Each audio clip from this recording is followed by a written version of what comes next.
Diocletian ചക്രവർത്തിയുടെ മതപീഡനത്തിനിടയ്ക്ക് സിലീസിയയിൽ ദൈവത്തെ മഹത്വപ്പെടുത്തിയ 3 രക്തസാക്ഷികളാണ് വിശുദ്ധ ടരാക്കോസും പ്രോബൂസും ആൻഡ്രോണിക്കോസും. ടരാക്കോസ് ഒരു റോമൻ സൈനികനാണ്. ക്രിസ്തീയ വിശ്വാസത്തിനെതിരായി പ്രവർത്തിക്കുന്നത് തടയാൻ സൈന്യത്തിൽ നിന്ന് സ്വയം പിരിഞ്ഞുപോന്നു. പ്രോബൂസ് പംഫിലിയക്കാരനാണ്. ഒരു വലിയ സംഖ്യ കൊടുത്ത് ക്രിസ്തുവിനെ സേവിക്കാനുള്ള സ്വാതന്ത്ര്യം അദ്ദേഹം വാങ്ങിയതായാണ് ചരിത്രം. ആൻഡ്രോണിക്കോസ് എഫേസോസിലെ ഒരു പ്രധാന കുടുംബാംഗമാണ്.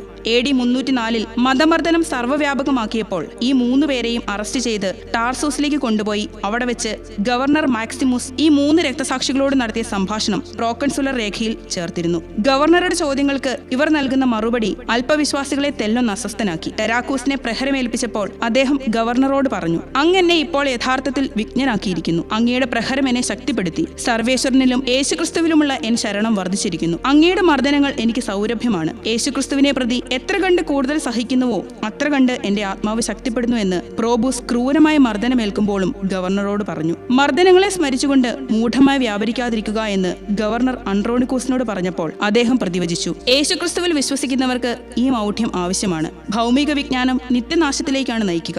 വിചാരണ കഴിഞ്ഞ് മർദ്ദിതരായ 3 പേരുടെയും ഇടയിലേക്ക് വന്യമൃഗങ്ങളെ അഴിച്ചുവിട്ടു. അനേകരെ കൊന്നു തിന്നിട്ടുള്ള സിംഹവും സിംഹിയും കരടിയും ഈ ക്രിസ്തുദാസന്മാരുടെ പാദങ്ങൾ സ്നേഹപൂർവ്വം നക്കി തോർത്തിയതേയുള്ളൂ. ഇത് കണ്ട് ക്രുദ്ധനായ ഗവർണർ കരടിയെ അടിച്ചുകൊല്ലാൻ ആജ്ഞാപിച്ചു. സിംഹത്തെ കുത്തി വേദനിപ്പിച്ചു നോക്കി. സിംഹി ഗർജിച്ചു. മല്ലരംഗത്ത് നിന്ന് പോന്നപ്പോൾ ഗവർണർ ഭയന്ന് അതിനെ കൂട്ടിലേക്ക് പ്രവേശിപ്പിച്ചു. അനന്തരം മല്ലന്മാരോട് ഈ 3 ക്രിസ്ത്യാനികളുടെ കഥ വാളുകൊണ്ട് അവസാനിപ്പിക്കാൻ ആജ്ഞാപിച്ചു. അങ്ങനെ 3 പേരും ക്രിസ്തുവിന് വേണ്ടി തങ്ങളുടെ ജീവൻ സമർപ്പിച്ചു. രക്തസാക്ഷികളായ വിശുദ്ധ ടരാക്കോസ്, പ്രോബൂസ്, ആൻഡ്രോണിക്കോസ്, ഞങ്ങൾക്ക് വേണ്ടി പ്രാർത്ഥിക്കണമേ.